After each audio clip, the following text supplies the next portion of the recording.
Bonjour à tous, petite vidéo pour vous tourner un point spécial poésie, réception et lecture. Parce qu'en fait, hier le 28 qu'on était. Oui, je crois, je sais plus. Oui, si. Le 28 novembre, en fait, j'ai une petite surprise. J'avais déjà un bon d'achat chez ma libraire, mais en fait, je devais rendre des sous à mon frère, je crois, enfin, quelque chose comme ça. Et il m'a dit de laisser tomber, parce que je les avais pas en fait. Bref, c'est une longue histoire, mais je rentre pas dans les détails. Donc, je suis allée en chercher deux voire trois, et je suis revenue avec plus évidemment.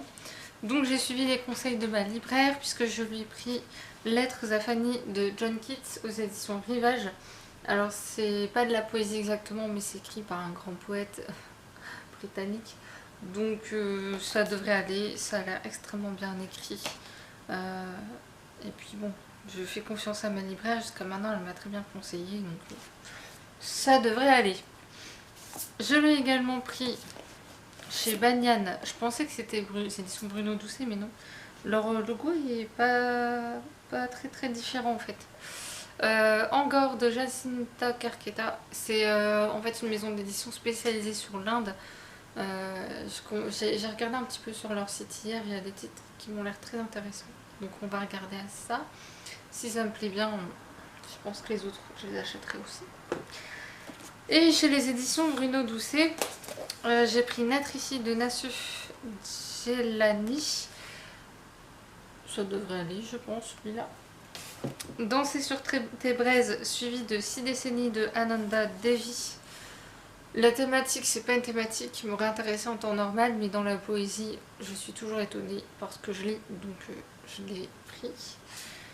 Et je franchis les barbelés de Souad Labise. Et là, par contre, je pense que ça va être quand je vois la quatrième de couve, bref. Mais je vous réexplique quelque chose par rapport à la quatrième de couve après, puisqu'on passe à ce que j'ai lu ce week-end. Je devais en lire plus, mais en fait, j'ai lu trop samedi. Et trop de poésie en fait. Faut pas que j'en lise trop d'un. Donc j'en ai lu 3, c'est déjà très bien. Et le quatrième que j'ai commencé, je crois que je vais le relire. Mais c'est pas le cas. Donc j'ai commencé avec Nos ombres s'épousent, vivre l'absence de Stéphane Bataillon aux éditions Bruno Doucet. Oh, c'est beau. En fait, ce recueil, je l'ai trouvé ascendant, on va dire ça, puisque il a perdu sa femme, je crois que c'est sa femme. On ne sait pas trop qui est, mais c'est une jeune femme qu'il a profondément aimée, ça c'est sûr. Enfin, je dis une jeune, mais on sait pas si jeune. On sait rien en fait de cette femme. On sait juste qu'elle est décédée et premier poème en fait j'ai dit oh mon dieu c'est dur. On comprend qu'il a voulu voilà, la rejoindre et à la fin c'est tout l'inverse. Il décide de continuer à vivre et de s'occuper de ses enfants. Et c'est tellement beau. J'ai trouvé ça extraordinaire parce qu'on voit les différentes étapes du deuil. On voit aussi les doutes. Est-ce qu'il est prêt à accepter aussi de vivre sans elle? C'est surtout ça. C'était extrêmement bien fait, extrêmement touchant. Et je l'ai lu le soir avant d'aller me coucher, mais ça a éveillé des souvenirs aussi en moi parce que comme beaucoup de gens, j'ai perdu des proches, quoi. Et alors, je sais que certains vont. Je vais avoir droit à des commentaires peut-être, c'est pas grave, mais j'ai pensé à ces décès-là aussi, mais moi, par rapport au fait de l'accepter, par rapport à l'acceptation, dans mes parents, en fait, ont eu un chaton, je vous en avais parlé. Elle a été renversée par une voiture, elle n'est plus de ce monde depuis le 21 juillet. Oui, j'ai la même date et je l'ai toujours là. Je pense toujours à elle et je pense toujours aussi aux proches qui sont décédés. Hein. Mais elle, j'avoue que j'ai du mal à. J'ai encore du mal. Je suis encore gros sur la patate quand je pense à elle et c'est. Ouais. Du coup, quand je l'ai lu, je me dis. Ouais, ça a résonné forcément. Et ce que j'ai bien aimé, c'est qu'il a fait une partie qui s'appelle Poursuite. Et apparemment, il a présenté dans des écoles. Il a, il a reçu aussi pas mal d'échos en fait de personnes sur son recueil et ça lui a fait vraiment plaisir. Et moi, ce que j'ai retenu, c'est par rapport aux écoles, puisqu'il dit que des élèves ont écrit des poèmes aussi, et comme quoi qu'il faut arrêter de penser que les élèves ne lisent pas, ne s'intéressent pas, bref, comme quoi que quoi. C'est... J'aime bien ces petits textes comme ça, c'est pas de la poésie, hein, mais c'est des petits textes comme ça où il écrit juste ses pensées, en quoi ça l'a fait évoluer, on va dire, peut-être.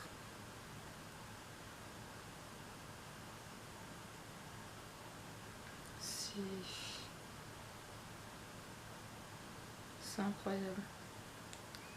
J'ai été étonnée, enfin pas étonnée, mais je pense que ce monsieur doit être absolument incroyable.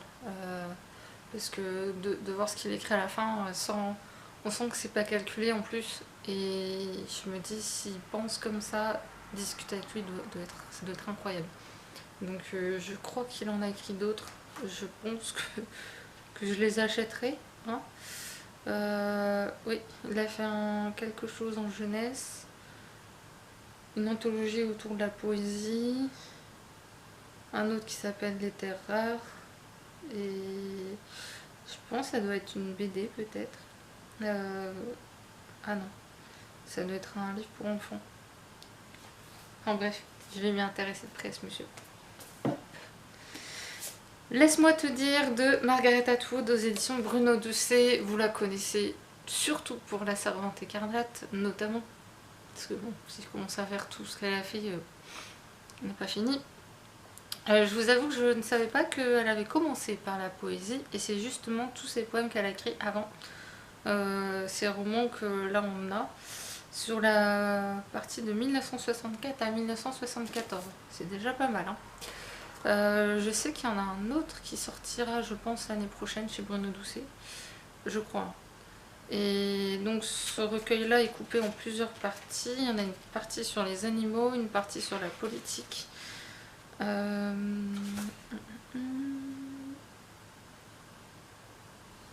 Celui-là, je sais plus la thématique exacte.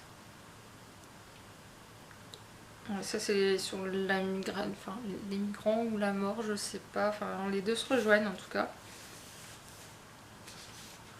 Celui-là, je sais plus. 92. Sur la nature, ouais, plus ou moins. Ça doit être sur la nature, je pense. Et la dernière.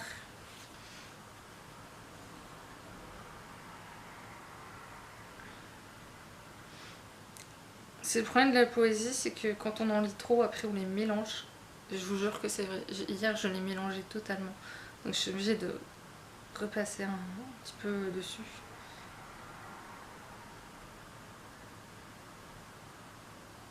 Je ne saurais pas vous dire la thématique du dernier.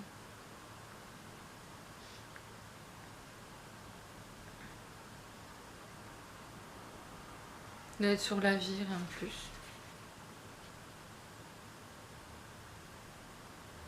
Ah, il était beau celui-là. Et il n'est pas.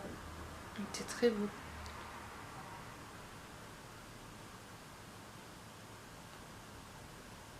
Ouais, il doit y avoir une thématique, mais je ne l'ai pas là tout de suite.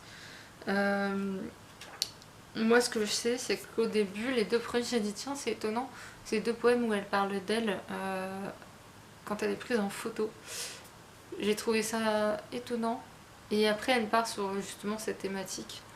Je suppose des migrants, parce que bon, ou peut-être de l'archéologie, parce que elle se met dans le rôle d'une personne qui est morte et dont le corps est retrouvé, ou ce genre de choses. Et ça m'a rappelé un peu, par rapport à La Servante écarlate, j'ai eu les mêmes émotions, où on se dit waouh, la claque qu'on se prend, quoi. Si on s'y attend pas du tout, on se prend ça à la fin. C'est comme La Servante écarlate,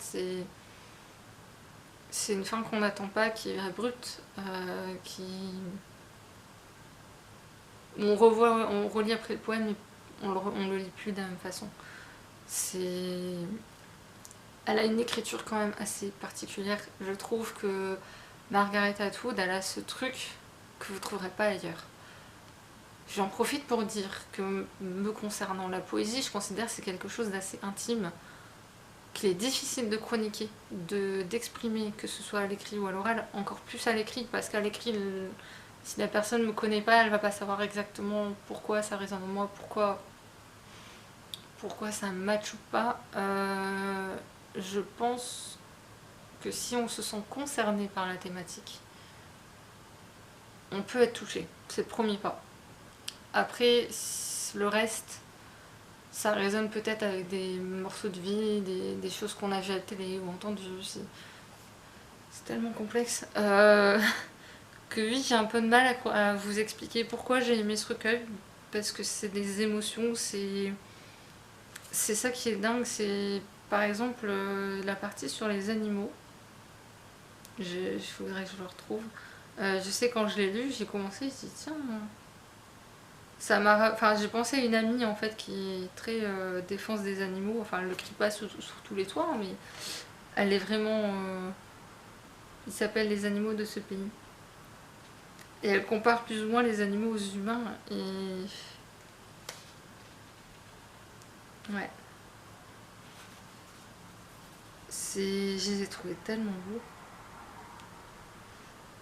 Il y a aussi beaucoup un rapport avec la nature. C'est le point commun des trois d'ailleurs. Il y a un énorme champ lexical de la nature. Et c'est ça que je trouve incroyable parce en fait, dans la poésie, vous avez souvent des descriptions.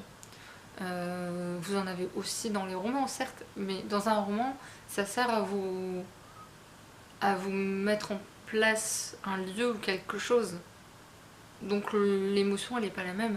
Que là, dans les trois, vous avez le champ lexical de la nature, mais pas pour évoquer les mêmes émotions.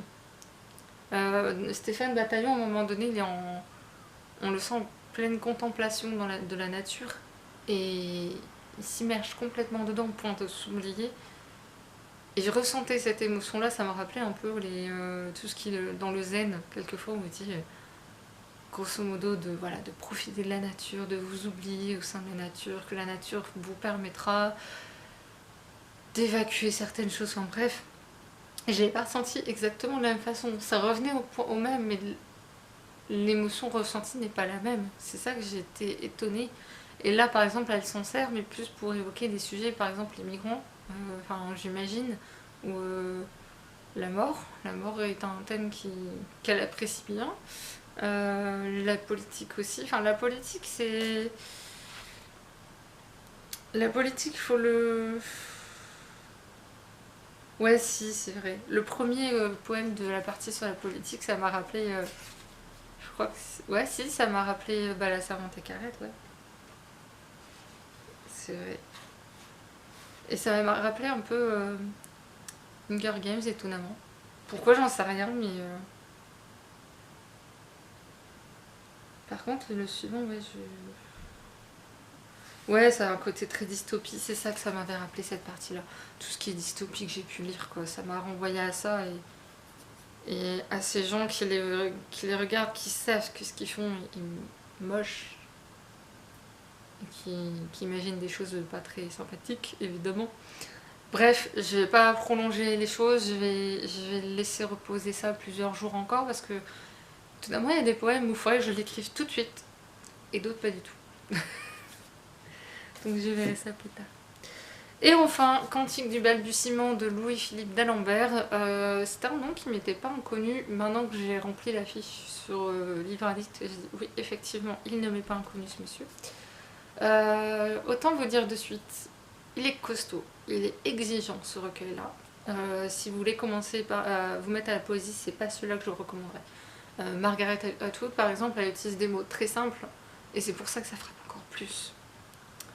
Dans le cas de Louis-Philippe d'Alembert, les mots sont pas toujours simples, il faut deviner parce qu'il y a un mot qu'il utilise par exemple dedans. Je ne connaissais pas ce mot, je l'ai cherché dans plusieurs dictionnaires. Mes parents ont un très vieux dictionnaire que dedans on trouve certains mots, et là je l'ai pas trouvé. J'ai même été sur internet, il n'était pas dedans. Apparemment ça ferait référence à une ville. Mais vu comme c'est écrit dedans, c'est pas l'impression que j'avais. Mais bon, bref. Tout ça pour dire que ce recueil, outre son exigence, reste très beau. Mais je vous avoue que tous les recueils là, je les ai lus en une fois, sauf celui-là, où j'ai lu 30 pages, je l'ai posé, j'ai fait autre chose, j'étais chez la coiffeuse, Je l'ai repris, j'ai fait autre chose, je l'ai repris, j'ai fait que ça, parce que j'avais besoin de poser par moment. Et en fait, c'est un recueil où il parle de son enfance, de comment c'était à cette époque-là. Il y a un paragraphe qui m'a marqué. Ah bah je suis pile dessus, non? Ah non, c'est pas celui-là. Ouais, si, c'est là. Ouais, si, je vais vous le lire parce qu'il est incroyable. On va voir si vous comprenez. Quel sinon cet écran géant, aveuglant de blancheur, inutile le jour sauf à obstruer l'horizon. L'écran le soir venait s'animer soudain, matérialiser nos rêves d'ailleurs, dérider les innombrables étoiles du ciel caraïbe, peupler la nuit de roses blanches et de mélodies du bonheur, de cris de Winchester muets, de hennissements éteints de chevaux lâchés aux confins de nos rêves à venir et ramenés sur tes rives, ô enfance, même les plus austères des adultes. Quand j'ai lu ça, rien que le mot écran déjà, j'étais là, je dis non. Il a réussi dans un grand poème, en plus il est très long comme poème, à parler de l'arrivée de la télévision dans les maisons. Ouais. Et je trouve c'est extrêmement beau la façon dont il l'a écrit. Moi j'étais là, c'est incroyable d'arriver à parler d'un truc comme la télévision de manière aussi poétique. C'est quand même un art. Et le rapport, quand il parle de son enfance, justement, ça vous renvoie forcément à votre enfance, à vos souvenirs à vous. Et comme je suis pas de la même génération, forcément que j'ai comparé un peu avec la mienne, et je me disais, mais eux, ils avaient pas la télé. Ils parlent à un moment de tout ce qui est cyclone, parce que là-bas, bah, forcément, ils ont eu souvent des cyclones, il fallait survivre à ça. La générale, j'ai jamais su qui c'était finalement la générale. À un moment donné, j'ai fini par me poser la question. Au début, je me dis oui, bon. Et au fur et à mesure, je me dis, mais elle a l'air hyper importante, la générale. Qui est ces dames? Et je ne sais pas. Et il y en a un autre de poème. J'espère que c'est lui qui l'a écrit, parce que, en fait, dans la vidéo, ça fait la troisième ou quatrième fois que je la tourne. Je suis sûre que c'est vrai.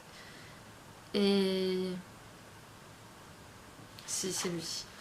Je n'ai jamais dit papa. Le poème s'appelle comme ça. Il est d'une beauté. Ah, je vous assure.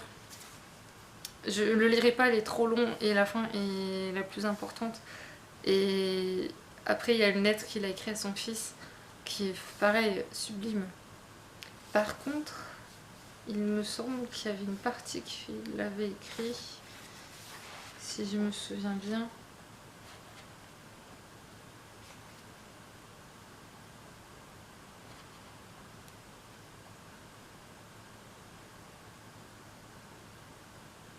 Ouais, si, c'est lui. Dans la partie mystère, en fait, donc il y a quelques poèmes qui sont bien, mais il y a une partie où c'est des courts textes comme ça, de la poésie en prose. Et j'avoue que cette partie-là m'a pas hyper. En même temps, c'est un homme qui parle de femme, donc voilà. J'imagine adolescent, quand il est adolescent ou jeune adulte, je ne sais pas, mais on sent qu'il parle de quelqu'un aussi, mais de qui on ne sait pas trop. Il s'adresse à quelqu'un en fait. Je me demande si il n'a pas. Il n'a pas écrit ce recueil en pensant à un ami peut-être d'enfance et qui s'adressait à lui, je sais pas. Je sais pas. Ah. La partie mystère a été déjà publiée dans un recueil qui s'appelait Poèmes pour accompagner l'absence. Donc ça doit être la perte d'un ami ou quelqu'un comme ça. Mais tout le reste est inédit et c'est incroyable. Et je vous dis, l'évolution de l'enfance, de comment il a vécu son enfance là-bas, c'est hyper bien écrit. Il y a un côté très nostalgique. Même pour nous, enfin pour ceux qui n'ont pas connu son époque, on a vu au moins des films ou des reportages à la télé ou enfin des images, vous savez, les vieilles images qu'on voit quelquefois, ça nous renvoie à ça en fait. C'est rien que les westerns, il y a une chaîne télé qui passe que des westerns, ça je le sais. Mais ça renvoie à plein de trucs quoi. Bref, la poésie peut vous envoyer sur plein d'émotions diverses et variées, la nostalgie, la mélancolie, les frissons, parce que dans des frissons j'en ai eu. je vais pas dire que j'ai eu les larmes aux yeux avec Stéphane Bataillon, mais c'est très confus en fait à chaque fois d'exprimer ce qu'on ressent de la poésie, parce que enfin, ce que je disais tout à l'heure, je trouve que c'est quelque chose de très intime. Et là, comme ça, j'ai l'air de parler beaucoup, etc. Et c'est ce que j'ai expliqué dans la vidéo sur le livre Je pense trop, c'est que je suis quelqu'un qui parle peut-être beaucoup, mais on va le reconnaître, mais qui dans le fond en fait ne parle jamais vraiment de ce qu'elle ressent. J'ai même pas pris l'habitude de mettre un mot sur ce que je ressens. C'est assez étonnant d'ailleurs, c'est de parler autant et de ne pas exprimer réellement les choses. C'est la pudeur absolue, hein. Ça je sais, mais à un moment donné faut y aller quoi les gens. Bref, sur ce, cette vidéo se termine. Je vous ferai à mon avis d'autres prochaines vidéos spéciales poésie et la prochaine vidéo autre. Je sais pas ce que ce sera puisque pour l'instant j'ai que 2 livres lus en dehors de la poésie. Mystère. Sur ce, je vous laisse. Je vous souhaite une bonne soirée, un bon week-end et je vous dis à très bientôt. Salut!